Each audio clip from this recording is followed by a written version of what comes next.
Final report और आपके साथ में विजेंद्र सोलंकी। बुलेटिन की मुख्यमंत्री अशोक गहलोत की अध्यक्षता में हुई मंत्रिपरिषद की बैठक में कई अहम फैसले लिए गए। बैठक में पूर्वी राजस्थान नहर परियोजना को राष्ट्रीय परियोजना का दर्जा दिलाने के लिए केंद्र सरकार को भेजे जाने वाले प्रस्ताव का अनुमोदन किया गया। इस योजना से 13 जिलों को पीने और सिंचाई का पानी मुहैया कराया जाएगा। इसके अलावा प्रदेश में 10 करोड़ से ज्यादा के निवेश प्रस्तावों को मंजूरी देने के लिए वन स्टॉप शॉप प्रणाली बनाने का फैसला लिया गया। इसके साथ ही बैठक में गोदरेज एग्रोवेट लिमिटेड को बूंदी के उलेरा गांव में पशु फीड विनिर्माण इकाई लगाने के लिए विशेष सुविधा पैकेज देने के प्रस्ताव को भी मंजूरी दी गई। तो इमामी एग्रोकेट लिमिटेड को भी जयपुर के चंद्रमूल गांव में सरसों की तेल मिल, रिफाइनरी, सॉल्वेंट एक्सट्रैक्शन प्लांट लगाने के लिए भी विशेष सुविधा पैकेज देने का प्रस्ताव मंजूर किया गया। इसके अलावा भी इस बैठक में कई महत्वपूर्ण फैसले लिए गए।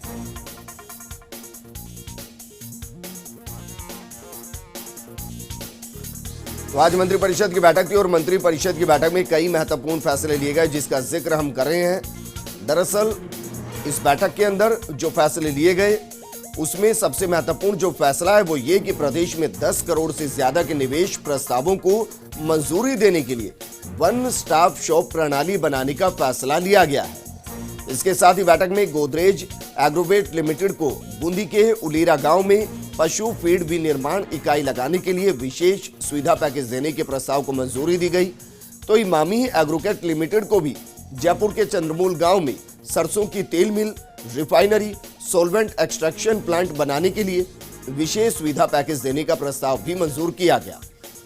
इसके अलावा भी कई महत्वपूर्ण फैसले हैं जो बैठक के अंदर लिए गए हैं। हर दिन 140 मीट्रिक टन सरसों का तेल का उत्पादन होगा। विभिन्न सेवा नियमों में संशोधनों को भी मंजूरी इस बैठक के अंदर दी गई है। ईआरसीपी को राष्ट्रीय परियोजना का दर्जा देने की भी मांग की गई है। केंद्र सरकार को इसका अनुमोदन भेजने का प्रस्ताव पास किया है। अगर ऐसा होता है तो 13 जिलों को पीने और सिंचाई का पानी मिल जाएगा। मेरे सहयोगी नरेश मेरे साथ जुड़ चुके। नरेश, कई महत्वपूर्ण फैसले लिए गए हैं, कुछ की जानकारी हम यहां पर दे रहे हैं। इसके अलावा आप बता पाएंगे और कौन कौन से फैसले लिए गए? जी बिल्कुल, देखिए विजेंद्र, जो हम जानकारी दे रहे हैं उसमें मुख्य रूप से 4 फैसले आज मंत्रिपरिषद की जो बैठक हुई है उसमें किए गए हैं, जिसमें जैसे आपने बताया कि जो पूर्वी राजस्थान ईस्टर्न कैनाल जो प्रोजेक्ट है इसके लगातार जो है मुख्यमंत्री अशोक गहलोत मांग कर रहे हैं कि इसको राष्ट्रीय परियोजना है वो बनाया जाए और उसका प्रस्ताव आज मंत्रिपरिषद की बैठक में भी पास कर दिया है और केंद्र सरकार को भेजा जाएगा, क्योंकि देखिए 13 जिलों में पेयजल की समस्या से जुड़ा यह मामला है। इसके अलावा अगर हम बात करें तो उद्योगों की स्थापना के लिए जो वन स्टॉप शॉप प्रणाली है उसको लागू करने पर जो प्रस्ताव उसको मंजूरी दी है।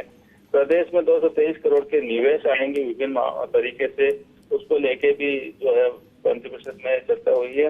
साथ में विभिन्न जो सेवा नियम है उनमें संशोधनों को मंजूरी दी गई है। ये वो फैसले हैं जो मंत्रिपरिषद में हुए। इसके अलावा हम बात करें तो मुख्यमंत्री ने तमाम जो मंत्री है उनको ये कहा गया है कि 2 महीने के भीतर वो सभी जो जिले हैं उनका दौरा करें। इसके अलावा रोज जब वो अपने आवास पे रहे तो कम से कम 1 घंटे रोज जन सुनवाई करे, लोगों की जो समस्या है उनको सुने। और बड़ी चीज ये कहिए कि लगातार जो भी सरकार की योजना है उसकी मॉनिटरिंग है वो भी लगातार होनी चाहिए। इसके इतर अगर हम बात करें तो जब ये सब फैसले हो गए उसके बाद मुख्यमंत्री ने अपने मंत्रिपरिषद के साथियों के साथ बैठ के जो मौजूदा राजनीतिक घटनाक्रम है उस पर भी चर्चा की है, कि उस पर भी मंथन किया है।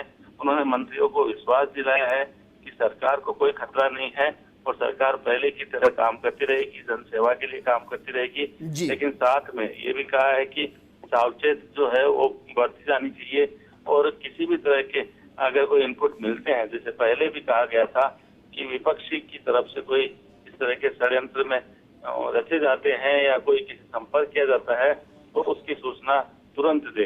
हालांकि देखिए चर्चा इस बात की भी थी विजेंद्र की तमाम मंत्रियों से इस्तीफे लिए जाएंगे और मंत्रिपरिषद पुनर्गठन का मामला भी होगा।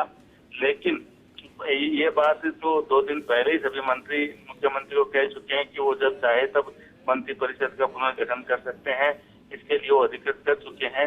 लेकिन औपचारिक रूप से जो इस्तीफे हैं उनकी प्रक्रिया आज मंत्रिपरिषद की जो बैठक उसमें नहीं हुई है। यानी इस्तीफे देने लिखित में देने जैसा कोई प्रस्ताव उसमें नहीं हुआ है। जी, और बिल्कुल ऐसे में बिल्कुल नरेश, शुक्रिया हमारे साथ जुड़ने के लिए और महत्वपूर्ण